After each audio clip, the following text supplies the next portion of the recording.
That most people, they wait for crisis or trauma or disease or diagnosis or loss when they reach their lowest denominator, that they finally make up their mind to change. And my message is, why wait?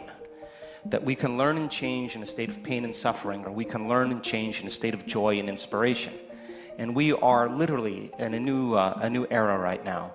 And this era is about information. And in an age of information, ignorance is a choice.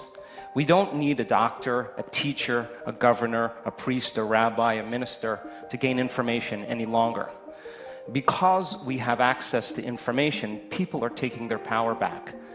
Technology affords us the ability to research anything we want to research. And every time you learn something new, you make new synaptic connections in your brain. In fact, learning is making new connections.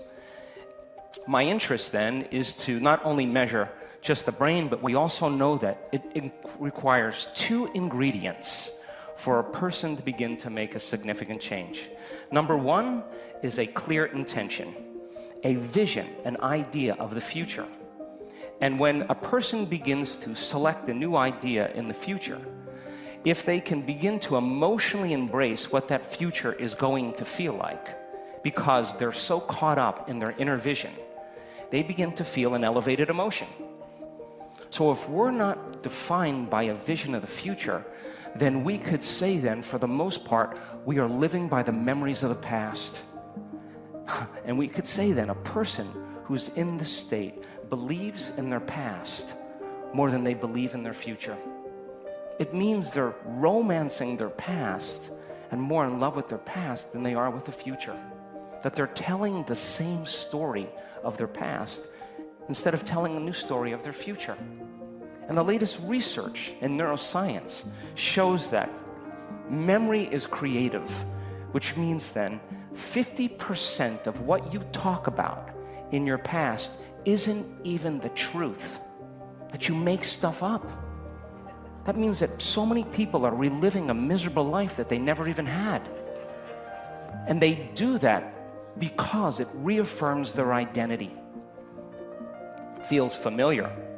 That going from the old self to the new self is the neurological, it is the biological, it is the chemical, it is the hormonal genetic death of the old self. And in that void, in that unknown, that is the perfect place to create from. That means then, people say to me, I am in change and I can't predict my future. And I always say the same thing to them. The best way to predict your future is to create it. Not from the known, but from the unknown. What thoughts do you want to fire and wire in your brain? What behaviors do you want to demonstrate in one day? And the act of closing your eyes, this is neuroscience now. You can teach people how to do this and have them mentally rehearse what they're going to do. We do this in corporations. All of a sudden, the person gets so present what they're about to do, and they start rehearsing it in their mind, that their brain doesn't know the difference between what's going on out there and what's going on in here. And all of a sudden, they start to install the neurological hardware in their brain in preparation for that day. The brain looks like they've already done it. And if you keep doing it over and over again, the hardware becomes a software program. And what do you know? All of a sudden, this person starts acting like a happy person. Well, they installed the circuits to do that. They start thinking in new ways. There's no magic there. There are 5 types of motivation that we've studied. The highest form of motivation is called duty motivation, purpose motivation, or what we call mission motivation. It is a vision that's bigger than you. And the bigger the vision that is more inclusive, the more selfless it is, the more a person will be inspired. That is the highest form of motivation. Transforming individuals in order to transform the world or the culture is my mission. I live by that every day. It gets me up in the morning. I can travel for 3 weeks at a time. I don't mind doing it. I come home for 4 or 5 days and I leave for 3 weeks again. That's my life because I'm mission motivated. The next form of motivation is called personal conviction motivation, self-starter motivation, or what we call entrepreneurial motivation. Not the highest form of motivation, but it's still a high form of motivation. And this is when people say, I'm going to do this because I said I'm going to do it. But people who have a mission motivation naturally have personal conviction. It falls right in line. The next form of motivation is called ethics motivation or morality-based motivation. This is good and bad, right and wrong, positive and negative. This is polarized. When the person is bad, they want to be good. When they're good, they want to be bad. And it's not a very high form of motivation, but a person who has mission motivation or purpose motivation, who has personal conviction aligning with it, they have a sense of ethics and morality. It just kind of falls into place. The next form of motivation is called ego-centered motivation or self-aggrandizement motivation. This is where people doing it for attention or fame or recognition.